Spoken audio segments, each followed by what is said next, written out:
Assalamualaikum warahmatullahi wabarakatuh. Salam bahasa. Perkenalkan kami dari kelompok 1 yang terdiri dari Abdul Aziz, Afan Aminuddin, dan Ahsan Irfai akan menjelaskan kedudukan tanda titik dan penggunaannya dalam bahasa Indonesia. Penggunaan tanda titik sendiri memiliki beberapa fungsi. Yang pertama, dipakai dalam akhir kalimat pernyataan. Contohnya adalah, mereka berlari di lapangan, tanda titik. Dia pergi dari rumah, diakhiri dengan tanda titik. Ayah pergi ke kantor, diakhiri dengan tanda titik. Apabila dilanjutkan dengan kalimat lain, maka tanda titik memiliki jeda satu ketukan untuk kalimat berikutnya. Yang kedua, tanda titik dipakai di belakang angka atau huruf dalam suatu bagan, ikhtisar, atau daftar. Contohnya, 1 titik pendahuluan, 1.1 kata pengantar, 1.2 ilustrasi. Dengan catatan yang pertama, tanda titik tidak dipakai pada angka atau huruf yang sudah bertanda kurung.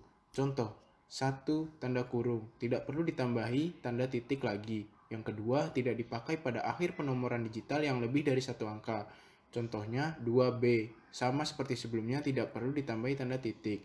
Dan yang terakhir, tanda titik tidak dipakai di belakang angka atau angka terakhir dalam penomoran direct digital yang lebih dari satu angka. Contoh 1.1, 1.1.2. Ini seperti contoh yang ada di atas, di mana setelah angka terakhir tidak perlu ditambahi lagi tanda titik. Lalu yang ketiga, tanda titik dipakai untuk memisahkan angka jam, menit, dan detik yang menunjukkan waktu atau jangka waktu. Contoh dari tanda titik yang menunjukkan waktu adalah pukul 09.20.35 yang berarti bahwa saat ini pukul 9:20 Lalu yang menunjukkan jangka waktu contohnya 02.30.45 di mana ini menunjukkan bahwa ada dalam jangka waktu 2 jam 30 menit 45 detik.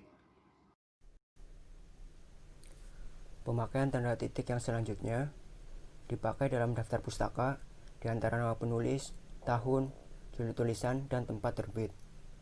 Contohnya, Pusat Bahasa Departemen Pendidikan Nasional, titik, 2008, titik, Peta Bahasa di Negara Kesatuan Republik Indonesia, titik, Jakarta, titik.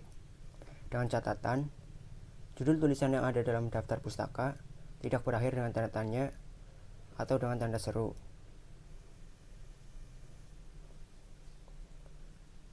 Yang terakhir, tanda titik dipakai untuk memisahkan bilangan ribuan atau kelipatannya yang menunjukkan jumlah. Contoh, Indonesia memiliki lebih dari 13.000 pulau. Bilangan 13.000 di sini merupakan bilangan yang menunjukkan jumlah, sehingga penulisannya 13.000. Contoh yang kedua, penduduk kota A itu lebih dari 10 juta orang. Sama seperti contoh yang pertama, 10 juta di sini menunjukkan jumlah, sehingga penulisannya dipisahkan dengan tanda titik. Dengan catatan, yang pertama, tanda titik tidak dipakai untuk memisahkan bilangan ribuan atau kelipatannya yang tidak menunjukkan jumlah. Contoh, dia lahir pada tahun 1997 di Jakarta. Bilangan 1997 di sini tidak menunjukkan jumlah, sehingga penulisannya tidak memerlukan tanda titik.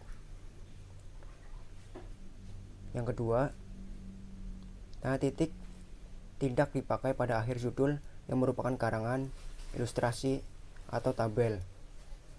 Contohnya, bentuk dan kedaulatan. Bentuk dan kedaulatan di sini merupakan salah satu judul karangan, sehingga pada akhir tulisan tidak memerlukan tanda titik. Yang ketiga, tanda titik tidak dipakai di belakang alamat penerima dan pengirim surat serta tanggal surat. Contoh, Jalan Cikini Raya nomor 73. Di akhir alamat tidak memerlukan tanda titik.